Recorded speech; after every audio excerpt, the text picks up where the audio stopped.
بسم الله الرحمن الرحيم نحمد ونصلي على رسوله الكريم أما بعد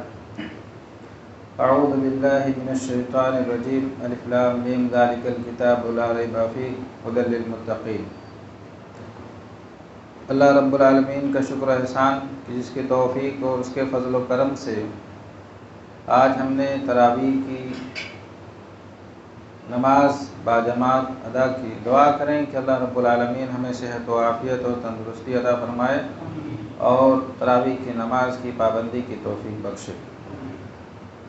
آج کی تراویح کے اندر پہلے پارے کی تلاوت کی گئی ہے جس میں سورہ بقرہ کی تلاوت کی گئی ہے۔ سورہ بقرہ، سورت کا نام سورہ بقرہ اس لیے رکھا گیا کیونکہ اس کی ایک آیت کے اندر بقر کا لفظ استعمال ہوا ہے جس کے معنی ہوتے ہیں گائے یا بیل کے، اسی بنا پر اس کا نام سورۃ البقرہ رکھ دیا گیا۔ اور اس سورت کی عظمت اور اس کی فضیلت کا اندازہ اس بات سے لگا سکتے ہیں کہ جناب محمد رسول اللہ صلی اللہ علیہ وسلم نے ارشاد فرمایا، صحیح مسلم کی روایت ہے کہ لا تجعلوا بیوتکم قبورا، تم اپنے گھروں کو قبرستان مت بناؤ، یعنی جس طریقے سے قبرستان میں نماز پڑھنا حرام ہے، منع ہے، ایسے ہی اپنے گھروں کو مت بناؤ۔ ان الشیطان ینفر من البیت الذی تقرأ فیہ سورۃ البقرہ، شیطان اس گھر سے بھاگ جاتا ہے، اس گھر سے دفع ہو جاتا ہے، نکل جاتا ہے جس گھر میں سورہ بقرہ کی تلاوت کی جاتی ہے۔ شیطان وہاں سے نکل جاتا ہے، اس گھر سے اس کا بسیرا ختم ہو جاتا ہے۔ سورہ بقرہ یہ قرآن مجید کی سب سے لمبی سورت ہے، اور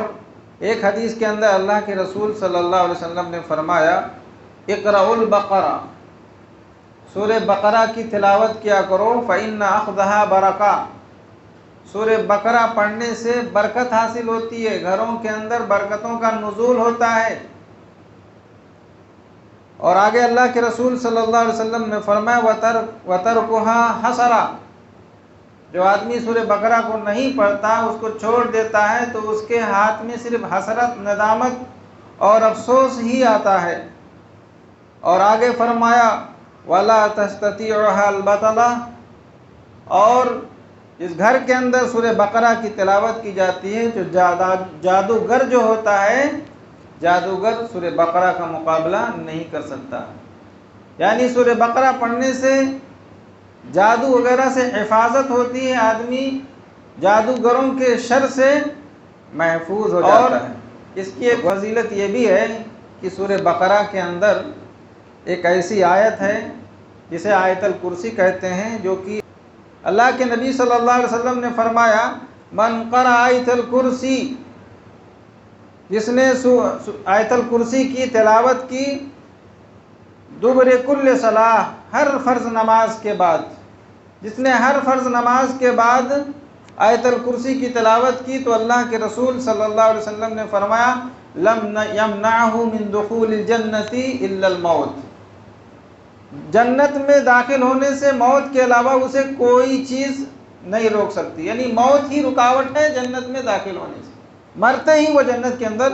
داخل ہو جائے گا۔ سورہ بقرہ ہم اور آپ کو یہ سبق دیتی ہے کہ یہ قرآن مجید یہ ایسی کتاب ہے جس میں کوئی شک اور کوئی گنجائش نہیں، کوئی شک کی گنجائش نہیں ہے اس کے اندر۔ فرمایا اللہ نے ذالک الکتاب لا ریب فیہ، یہ قرآن ایسی کتاب ہے جس میں کوئی ڈاؤٹ نہیں، کوئی شک نہیں، ھدی للمتقین، جو لوگ ڈرتے ہیں، جو لوگ متقی ہیں، ان کے لیے یہ ہدایت کا سرچشمہ ہے، متقیوں کے لیے اس کے اندر ہدایت ہے۔ اللہ رب العالمین ایسے لوگوں کو صراط مستقیم کے اوپر گامزن۔ یہ سورہ بقرہ ہم اور آپ کو سکھاتی ہے کہ مومنوں کے لیے کافروں کے مقابلے میں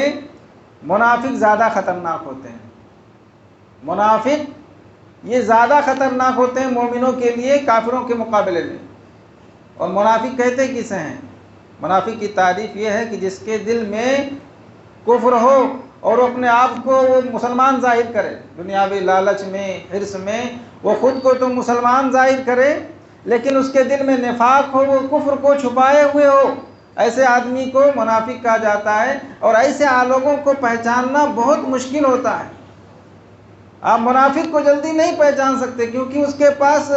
ڈبل فیس ہوتے ہیں، وہ دوہرے معیار کا آدمی ہوتا ہے، اس لیے منافق کو پہچاننا بہت مشکل ہوتا ہے۔ اس لیے اللہ رب العالمین نے سورہ بقرہ کے اندر صرف منافقوں کے بارے میں 13 آیتیں نازل فرمائی۔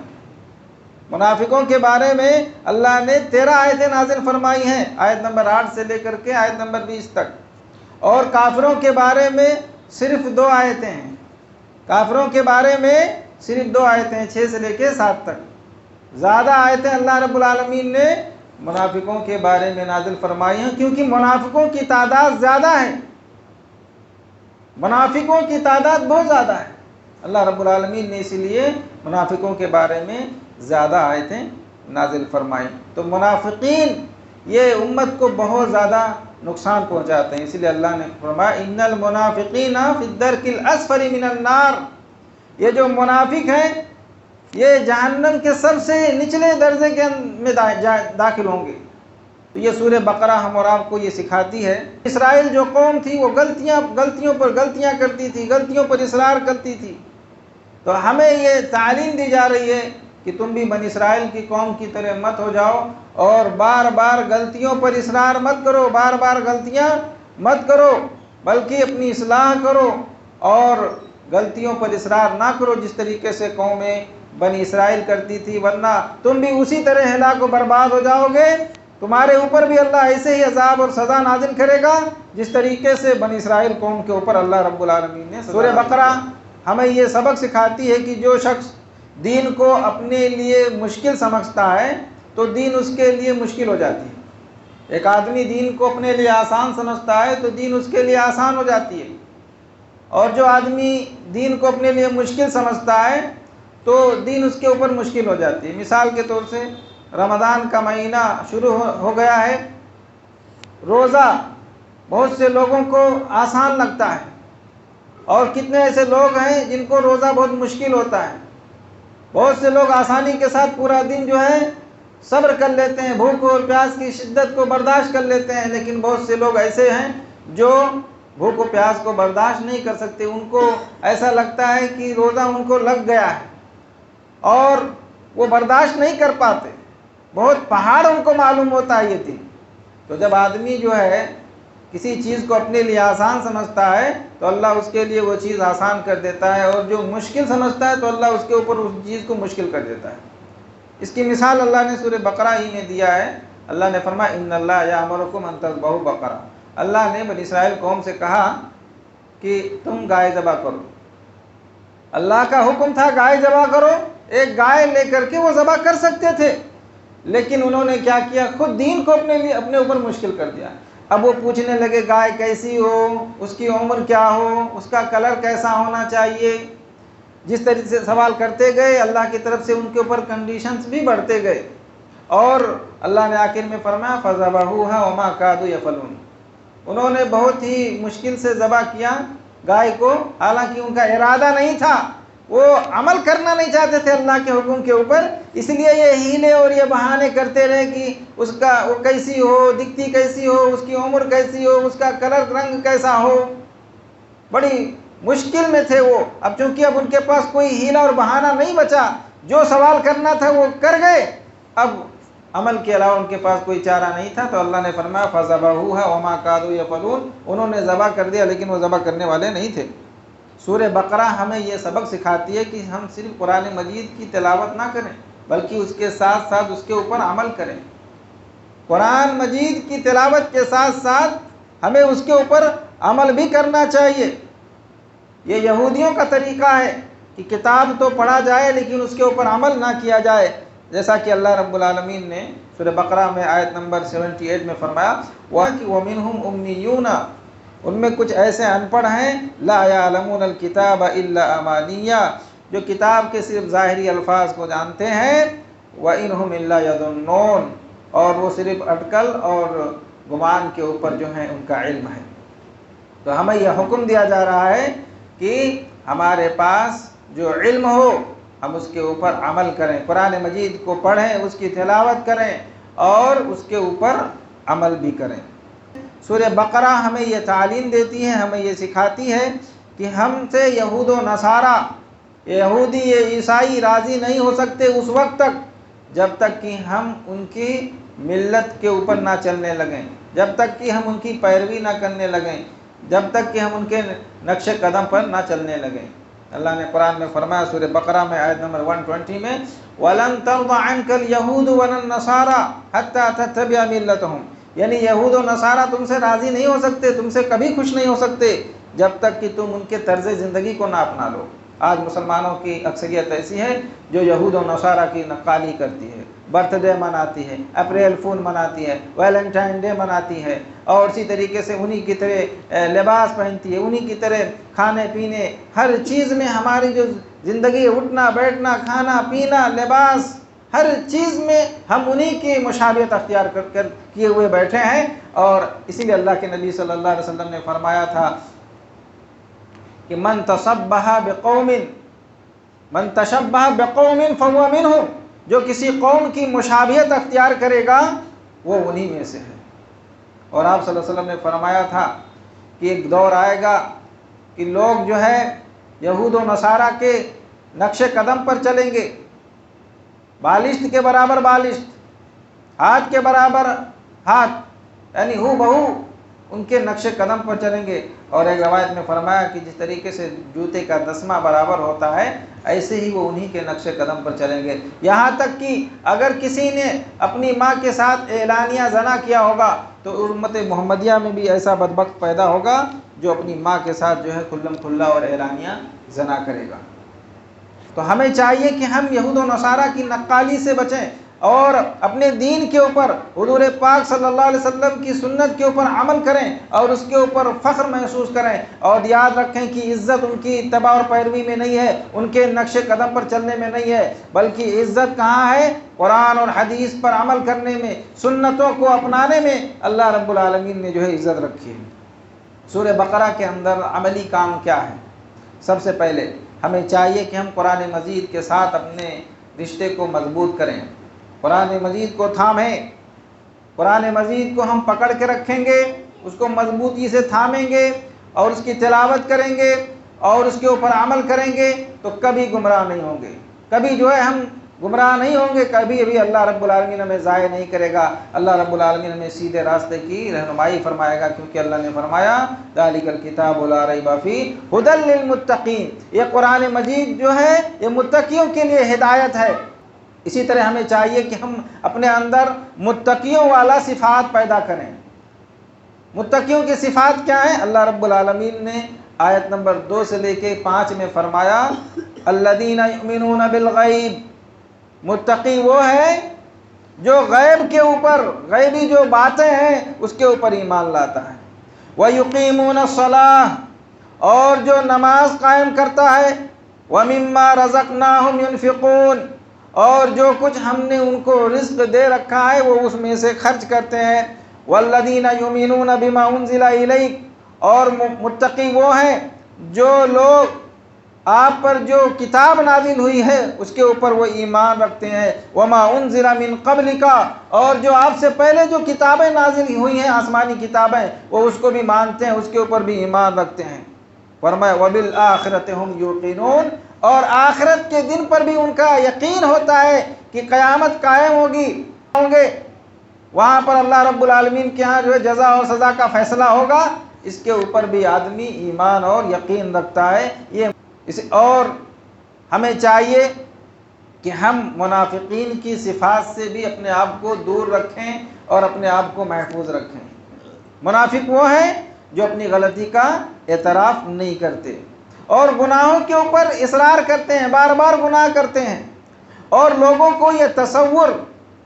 اور یہ باور کرانے کی کوشش کرتے ہیں کہ وہی اصل میں اصلاح کرنے والے ہیں، وہی جو ہے لوگوں کے درمیان میں خیر پھیلانے والے ہیں، اصلاح کا کام کرنے والے ہیں، جبکہ اللہ رب العالمین نے فرمایا کہ الا انہم هم المفسدون، یہی لوگ فسادی ہیں۔ اسی طرح ہمیں چاہیے کہ ہم اپنے آپ کو تکبر سے بھی دور رکھیں۔ سورہ بقرہ ہمیں یہ تعلیم دیتی ہے کہ ہم اپنے آپ کو تکبر سے دور رکھیں. اور تکبر کسے کہتے ہیں؟ اللہ کے رسول صلی اللہ علیہ وسلم نے فرمایا بطر الحق وغمط الناس، لوگوں کو کمتر سمجھنا، حق بات کو ٹھکرا دینا، لوگوں کو حقیر سمجھنا، یہی کیا ہے؟ تکبر ہے. اور اس سے اسلام نے ہم اور آپ کو منع کیا ہے. جب اللہ نے کہا کہ آدم کو سجدہ کرو، فرشتوں سے کہا کہ آدم کو سجدہ کرو، فَسَجَدُوا إِلَّا إِبْلِيسَ أَبَىٰ وَاسْتَكْبَرَ، سارے کے سارے لوگ سجدے میں گر گئے، آدم کو سجدہ انہوں نے کیا، الا ابلیس، مگر ابلیس نے انکار کر دیا، ابا واستکبر، اور تکبر کرنے لگا اور کہنے لگا کہ آدم کو تو نے مٹی سے پیدا کیا ہے اور مجھے اللہ تو نے آگ سے پیدا کیا، مٹی تو ایک حقیر چیز ہے. یعنی آدم کو اس نے حقیر جانا اور سجدہ نہیں کیا، تو اللہ رب العالمین کا وہ نافرمان ٹھہرا، اور اس طریقے سے اس نے اللہ رب العالمین کی نافرمانی کی، تو اللہ رب العالمین نے جو ہے اس کو ذلیل اور رسوا کر دیا. اس لیے ہمیشہ ہمیں تکبر سے بچنا چاہیے، کیونکہ جو تکبر کرتا ہے وہ کبھی عزت نہیں پا سکتا، وہ کبھی جو ہے بلند مقام نہیں پا سکتا. اللہ نے عزت اور کو تواضع میں رکھا ہے، عاجزی میں رکھا ہے، اس لیے ہمیں تکبر سے دور رہنا چاہیے. ایسے ہی سورہ بقرہ سے ہمیں یہ تعلیم ملتا ہے کہ ہم جو ہے اللہ رب العالمین کے احکامات پر عمل کریں، جو بھی اللہ رب العالمین کی طرف سے ہمیں حکم جاری ہوتا ہے ہم اس کی پابندی کریں، اور شیطان کی وسوسوں سے خود کو ہمیشہ دور رکھیں. اللہ رب العالمین نے آدم علیہ السلام اور حوا علیہ السلام کو حکم دیا کہ جنت کے اندر داخل ہو جاؤ، فَكُلَا مِنْهَا حَيْثُ شِئْتُمَا رَغَدًا، اور جو چاہو کھاؤ پیو، وَلَا تَقْرَبَا هَٰذِهِ الشَّجَرَةَ، ایک درخت کی طرف اللہ نے نشاندہی کرتے ہوئے فرمایا کہ دیکھو اس درخت کے پاس تم نہ جانا، اس کا پھل مت کھانا ورنہ تم گمراہ ہو جاؤ گے. شیطان نے آدم اور حوا کو بہکا دیا، اس کے بہکاوے میں آ گئے اور اس درخت کا پھل کھا لیا، اللہ کی نافرمانی کی. تو نافرمانی کے پاداش میں اللہ رب العالمین نے ان کو جنت سے نکال دیا. جنت کی نعمتیں جو ان کو عطا کی گئی تھیں، جنت کے لباس تک ان سے اتروا لیے گئے، اور جو نعمتیں اللہ رب العالمین نے جنت میں ان کو عطا کی تھیں سب اللہ رب العالمین نے ان سے چھین لی. اسی طریقے سے ہمیں چاہیے کہ ہر گناہ سے بچیں، چاہے چھوٹا ہو یا بڑا گناہ ہو، کوئی بھی گناہ ہو، ہر گناہ سے بچیں، کیونکہ ہمیں نہیں معلوم کہ کون سے گناہ پر اللہ رب العالمین ہماری پکڑ کر لے، کون سے گناہ پر اللہ رب العالمین ناراض ہو جائے اور اللہ رب العالمین کے ہاں ہم مغضوب ہو جائیں، اللہ رب العالمین ہم سے نعمتیں چھین لے، ہم کو سزا سے دوچار کر دے. دیکھیے آدم علیہ السلام، حوا علیہ السلام جنت میں داخل ہوئے ہیں، ایک غلطی کیا انہوں نے، پہلی غلطی پر ہی اللہ رب العالمین نے ان کو پکڑ لیا. اور ہم اور آپ سوچیں، غور کریں کہ جب سے ہم پیدا ہوئے ہیں اور آج تک جوان ہونے تک اور جتنی ہماری عمر ہے ہم نے کتنی غلطیاں کی ہیں، پتہ نہیں کس غلطی پر اللہ رب العالمین ہم سے ناراض ہو جائے اور ہمیں اللہ رب العالمین سزا دے دے. اس لیے کوشش ہماری یہ ہونی چاہیے کہ ہر ایک گناہ سے ہم اور آپ جو ہے اپنے آپ کو بچا کر کے رکھیں، ورنہ اللہ رب العالمین ہم سے نعمتیں چھین لے گا. اسی طرح ہمیں چاہیے کہ ہم توبہ کرنے میں جلدی کریں. کبھی بتقاضائے بشریت کوئی گناہ ہو جائے، سرزد ہو جائے، تو توبہ کرنے میں تاخیر نہ کریں بلکہ جلدی کرنا چاہیے. آدم علیہ السلام سے غلطی ہو گئی اور درخت کا پھل کھا لیا، غلطی کا احساس ہوا، تو اللہ رب العالمین سے انہوں نے چند کلمات سیکھے، فتاب، اور اس کے بعد اللہ رب العالمین سے انہوں نے توبہ کیا، فتاب علیہ، اللہ سے انہوں نے توبہ کیا، انہ هو التواب الرحیم. ان کو معلوم تھا کہ اللہ توبہ قبول کرنے والا، رحم کرنے والا ہے. اللہ رب العالمین سے چند کلمات سیکھ لیے. وہ کلمات کیا تھے؟ ربنا ظلمنا انفسنا وان لم تغفر لنا وترحمنا لنکونن من الخاسرین. یہ دعا انہوں نے سیکھا اور پھر اسی کے ذریعے اللہ رب العالمین سے انہوں نے توبہ کیا کہ ربنا ظلمنا انفسنا، اے اللہ اس درخت کا پھل کھا کر کے ہم نے اپنے جانوں پر، اپنے نفس پر ظلم کر دیا ہے. انفسنا وان لم تغفر لنا وترحمنا، اگر تو نے ہمیں معاف نہیں کیا، ہم پر رحم نہیں کیا، لنکونن من الخاسرین، تو ہم خسارہ اور گھاٹا اٹھانے والوں میں سے ہو جائیں گے. اللہ سے دعا کیا، اللہ رب العالمین نے ان کی توبہ کو قبول کیا اور اللہ رب العالمین نے ان کو معاف کر دیا. اسی لیے کسی نے کہا کہ آدم سے خطا ہوئی، آدم کو عطا ہوئی، آدم سے خطا ہوئی، آدم کو عطا ہوئی، اور ابلیس سے خطا ہوئی، ابلیس کو سزا ہوئی. آدم علیہ السلام سے غلطی ہوئی، غلطی کا احساس ہوا، اللہ سے توبہ کیا، اللہ نے غلطی کو معاف کر دیا، عزت ملی۔ اور ابلیس سے خطا ہوئی، اس نے اللہ کی نافرمانی کی، اللہ کی بات کو نہیں مانا، آدم کو سجدہ نہیں کیا، تو کیا ہوا؟ اس کو سزا ہوئی، اللہ رب العالمین نے اس کو ذلیل کر کے نکال دیا۔ تو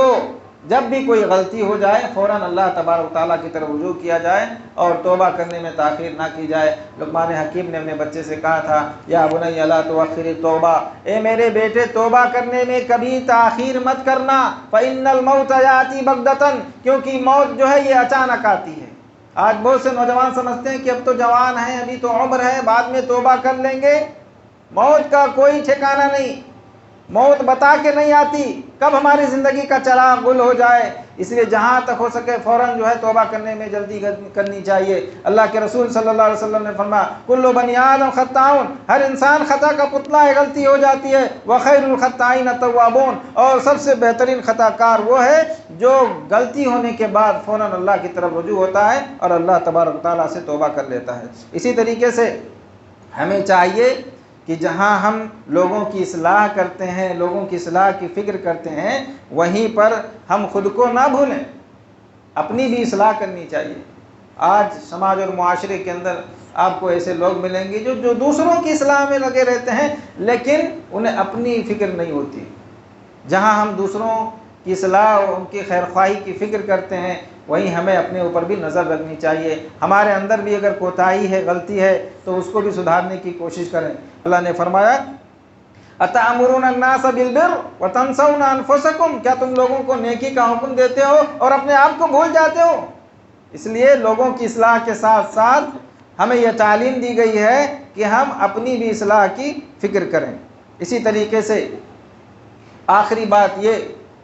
جو ہمیں سورہ بقرہ سے معلوم ہوتی ہے وہ یہ کہ اللہ رب العالمین کے حکم کی بجا آوری میں جلدی کرنی چاہیے۔ جب اللہ کا حکم آ جائے تو فوراً ہمیں اللہ رب العالمین کے حکم کو مان لینا چاہیے۔ اس کی مثال اللہ رب العالمین نے سورہ بقرہ آیت نمبر 131 میں دیا کہ جب اللہ رب العالمین نے ابراہیم علیہ السلام سے کہا کہ اسلم، فرما بردار بن جاؤ، تو ابراہیم علیہ السلام نے کہا اسلمت لرب العالمین، میں فرما بردار بن گیا، میں اسلام لایا رب العالمین کے اوپر جو تمام جہانوں کا رب ہے۔ فوراً جو ہے بغیر کسی تاخیر کے فوراً جو ہے ایک لمحے کے لیے بھی انہوں نے تاخیر نہیں کیا اور کہا کہ میں اللہ کا فرما بردار بندہ بن گیا۔ اس لیے تو یہ سورہ بقرہ سے کچھ جو اسباق تھے اور اس کے عملی کام کیا تھے وہ آپ کو بتایا گیا۔ دعا ہے کہ اللہ رب العالمین ہمیں ان باتوں پر عمل پیرا ہونے کی توفیق عطا فرمائے اور ہمیں قرآن فہمی کی توفیق دے، آمین۔